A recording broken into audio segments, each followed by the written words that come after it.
So what about perceptual motor development?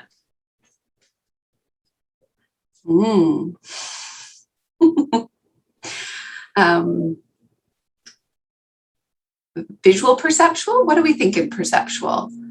I guess maybe I don't know the definition of that one, Kathryn. But when I think of perceptual motor development, what comes to mind for me is how do we, our perceptions of shapes and forms and space and, do I have strong or depth perception? And is that informing the speed of my actions? So I'm in a small room.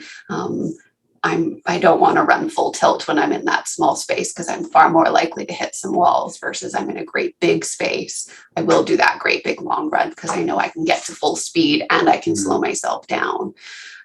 So if we've got some difficulties with perceptual motor skills, we can see how that would be quite challenging participating in gym class or navigating the playground because, I'm not sure, again, how fast I need to be running to be playing tag. I'm running way too fast because I didn't realize how far away my friend was and I ran headfirst into them. Why'd you do that? I really didn't mean to. I was just trying to get to play that game, and it would throw off. How do I coordinate my body for movements to climb that playground and go up and down that ladder? Yeah. I was looking at my computer for a second. So I think that what I've just read is that it's thinking about how you're using your sensory motor development and then how you're perceiving like an object to like kick a ball that's rolling towards you or some sort of movement task and how you're taking in and exactly what we were talking about, fact checking all of the information so that you're perceiving that ball to be where it is. So you kind of understand whether it's small or big based on how quickly it's coming towards you. And we can touch on that again, like when we're talking about some of the visual information. Yeah, I guess I see perceptual motor development kind of integrating the sensory and the visual motor development together. Yeah. And calling it one term instead of talking about visual motor development and sensory motor development separately. You're just calling it perceptual, having your perception of both the visual and the other senses. Yeah. We need sensory information to form our perceptions of the world around us. Right. What is our view of the world around us? And how are we interacting and reacting to those perceptions? If I'm having a really hard time understanding how high I am off the ground, I'm going to be really, really super scared to not have my feet feeling the grass underneath me. Yeah. And right. Go ahead. No, go ahead. So I was writing at Alysha that we had looked at this article about, it must have been 4 or 5 years ago.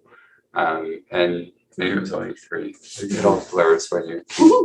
It was a good one.